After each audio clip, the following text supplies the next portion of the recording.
es una forma de abordar la implementación de proyectos de desarrollo. Tiene la característica de que buscan cambios sistémicos, es decir, que los propios actores de un sistema de mercado en un determinado territorio, en un determinado sector, puedan solucionar los problemas. Lo que se denomina en este enfoque son las causas subyacentes o las causas de raíz a través de los propios actores. Y en este enfoque se trabaja principalmente con este tema del rol facilitador, que es una característica importante. ¿Esto qué quiere decir? Que los implementadores del proyecto no trabajan de manera directa con los actores como tradicionalmente se lo hacía, sino a través de identificar cuáles son sus roles, cuáles son sus funciones y cómo podrían funcionar de manera más eficiente para beneficiar obviamente a una población vulnerable. El enfoque de desarrollo de sistemas de mercado se basa en 3 principios fundamentales.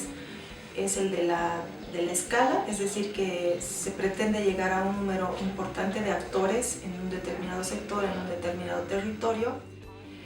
Impacto, es decir, lograr resultados en términos de mejorar o incrementar los ingresos de la población vulnerable, mejorar calidad del empleo o mejorar la competitividad de determinado sector en función, obviamente, a las características que tenga la población meta.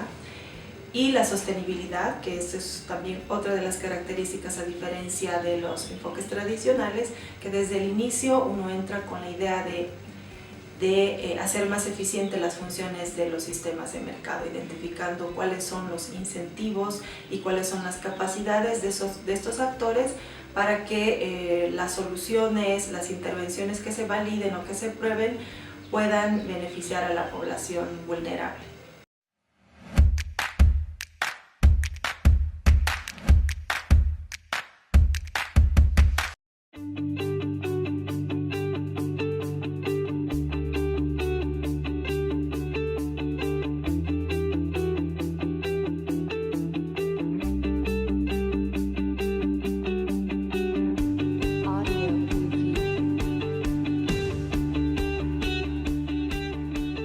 El desarrollo de capacidades en el equipo y los cofacilitadores sobre cómo aplicar el enfoque se lo realiza sobre la marcha. La mejor forma de desarrollar capacidades es aplicando. El método es aprender haciendo. El proceso general para la implementación de proyectos con el enfoque de desarrollo de sistemas de mercado tiene diferentes etapas. La primera etapa es la selección de territorios, selección de sectores, rubro o productos. La segunda etapa son los diagnósticos sistémicos de cada sector o de cada territorio identificados. El tercer paso, el diseño de las intervenciones a partir de estos diagnósticos sistémicos. Posteriormente, la implementación de las innovaciones o de las intervenciones piloto que se prueban en determinado territorio, en determinado sector. Posteriormente es la consolidación de las innovaciones exitosas que han tenido mejores resultados y finalmente el escalamiento de las innovaciones que han tenido mejores resultados.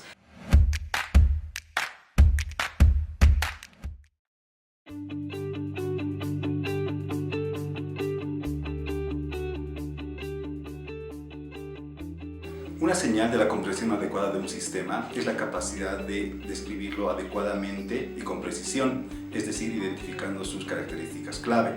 Si vamos divagando sobre la información que vamos generando y no logramos precisar esta información, esto quiere decir que quizá necesitemos volver a analizar el sistema.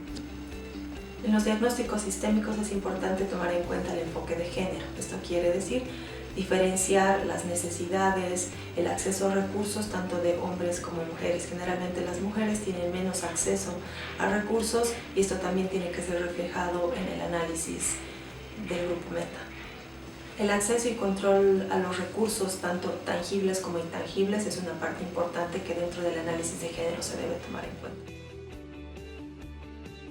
Es importante recopilar toda la información secundaria, estudios, datos estadísticos para tener una idea y sistematizar los elementos más esenciales a partir del cual uno puede entrar a los territorios con actores claves. Por ejemplo, trabajar con autoridades locales que puedan dar una idea o caracterizar el territorio es una muy buena medida.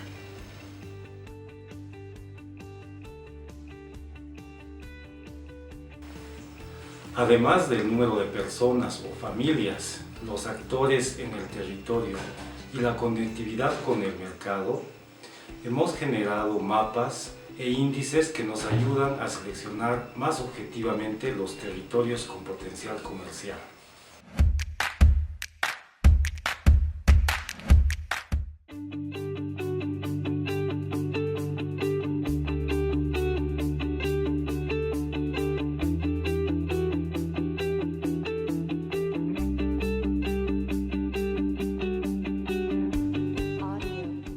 Se debe tener mucho cuidado de distinguir entre relaciones causales entre dos variables de relaciones simplemente casuales.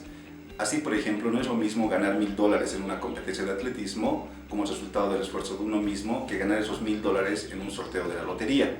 Este ejemplo es muy sencillo, pero en la realidad compleja existen muchos factores que hacen que confundamos las relaciones causales de aquellas casuales.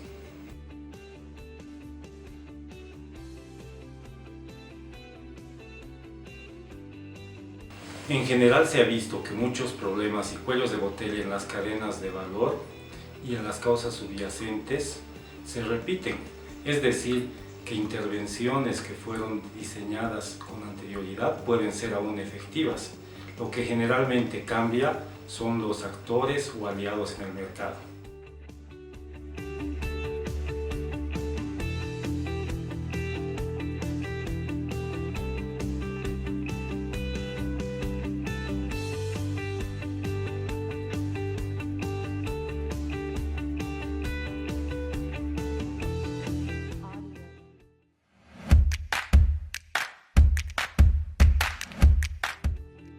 Es importante ser consciente de las limitaciones del proyecto en cuanto a tiempo, recursos y objeto temático al momento de abordar algunas problemáticas identificadas. En este caso, el proyecto tiene que tener la capacidad de identificar acciones en las cuales puede incidir y aquellas en las cuales solamente puede contribuir a solucionar un problema, pero no a solucionar el problema por sí mismo.